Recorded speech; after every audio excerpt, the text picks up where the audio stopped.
Ladies and gentlemen, a shed update, and it is a historic day, May 14th, 2023, and we will talk about that in just a moment. But first, still going through the show buys that I bought earlier, and since I come out here in the morning when it's cool, don't come out here in the afternoon when it's hot, but in the morning try to get everything accomplished. And at the show I picked up another Sequest, what is it called? The Stinger. That box is waterlogged and shot, but other than that, steel sealed. And I like stuff like this. This is about 24 scale, and if I ain't seen the show in so long, I think there's two Sequests. I think they sunk one and then got a replacement, which, you know, you got to immediately go out and buy two, which is the way we like to work around here. I got a couple of these, and I just think it's one of those unsung, I think a great kit. I think it builds into a great kit as well, if you can see with the box there. But anyway, we're adding another Stinger to the Ark. Ladies and gentlemen, it has been known I do buy parts kits, or not necessarily just parts, partially assembled kits, and a lot of people track me down to buy them, which I'm more than happy to, because I do like to complete kits that I have that are missing pieces and, you know, different boxes and all that. One is the old 80s Revell M56 Scorpion, you know. Missing the tracks, but you know, you can always find tracks somewhere in with 3D printing. Print tracks if you need to. And this came out in 1982, and I'm not a real big fan of the assembled kit on the box. I like box art. I just think it's more enticing, but you know, hey, whatever. I try to have a little bit of the old Revell, you know, painted box, and try to have the different years just for, you know, when you run across them. But anyway, the M56 Scorpion, of course it's missing the track, but we will track that down sooner or later. Next up is an old Airfix C-130E. Now this is partially assembled, partially painted, which again, not too bad. Even got weight in the nose. And I mean, if you really, I mean, partially built kits, I know people want, you know, a fresh kit, but sometimes this is the only way to get certain things, or get certain kits, certain prices, because some things are just a high dollar, and a partially built kit's the way to go. But it's all there, and you know, I do like Airfix boxes. I think they make it more enticing, you know, and then may want to build the little parachute at the end, you know, make something different.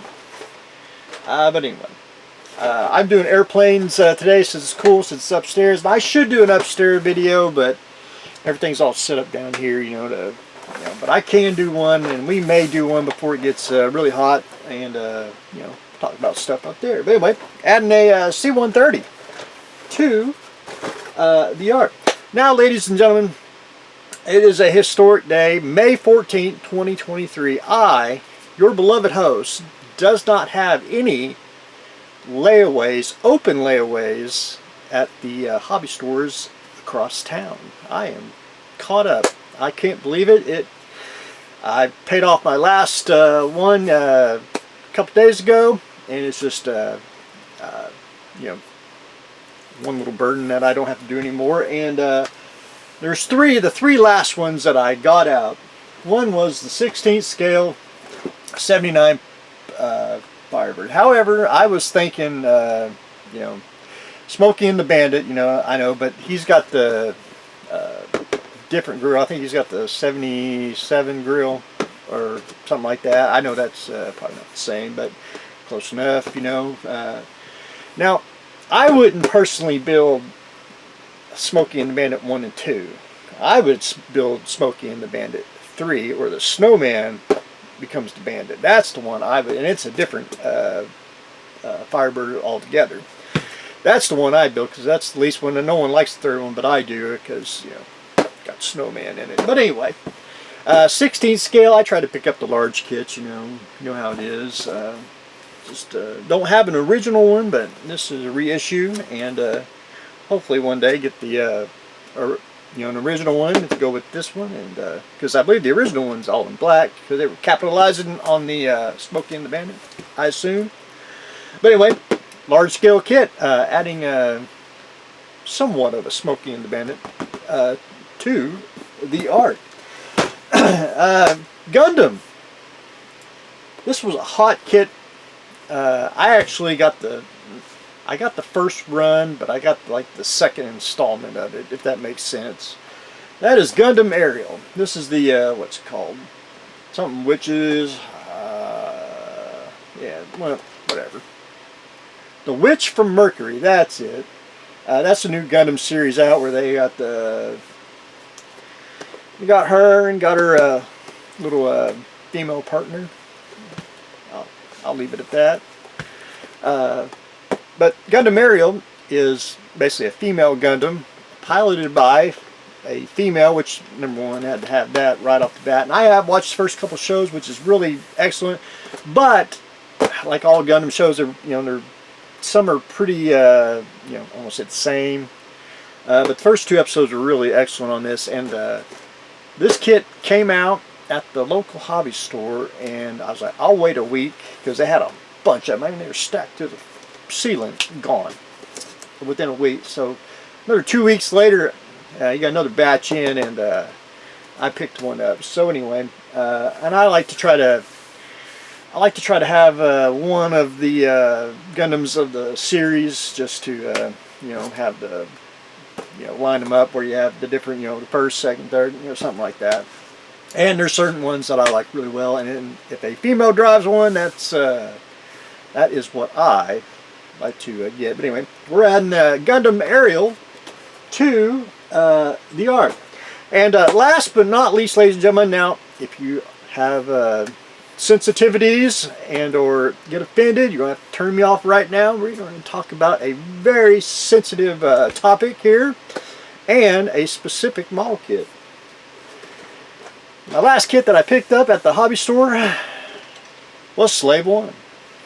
And I bought this kit. This is the reissue for political correctness. Boba Fett Starfighter. And I know everyone's saying, it didn't say Slave 1 in the show and all that, but it did. In 1982. That is the 1982 version. This is the, I want to say 2023, 2022 version. You see the Jedi Star. Now this is the Disney one. You can see the Disney cloud right there. But I do buy certain model kits for political purposes, or when I say political, politically incorrect. Where is it? Here. I haven't got it yet, but I'm trying to find one. Oh no. Got too much stuff in here. Well, this is handier. Now I got the Revell one somewhere. Yeah. I don't want to pull the Revell one out. It's holding a bunch of stuff out. But anyway, we'll just say this.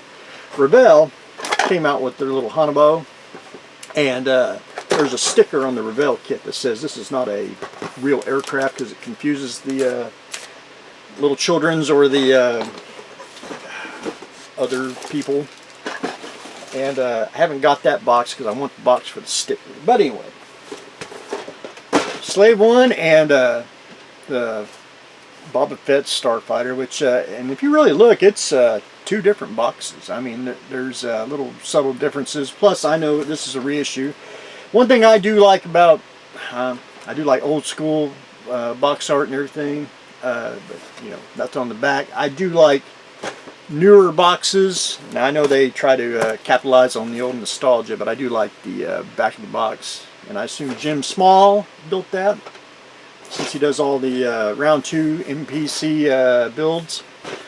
But anyway, I think these type of boxes in the back, to me, just add to the box. But anyway, I thought, I like to have this is one thing I do like about model collecting, is having the original and a reissue, even if it is highly politicized. And anyway, I try to get stuff like that to add to, makes the shed unique. But anyway, ladies and gentlemen, that is what I've got going on today. We're adding Slave 1 and that one to the yard. Adding some partially built up kits. Of course, I do like my automobiles. Of course, I collect a lot of movie, TV related cars, and of course, you know, and we're gonna have to come in here one day, and I may have to get some help, and we got to restack the Gundams, because I didn't think I'd ever have this many Gundam kits, and I do. So we got to find a home for them. But anyway, ladies and gentlemen, that's what I got going on today. Stay tuned for the next exciting episode.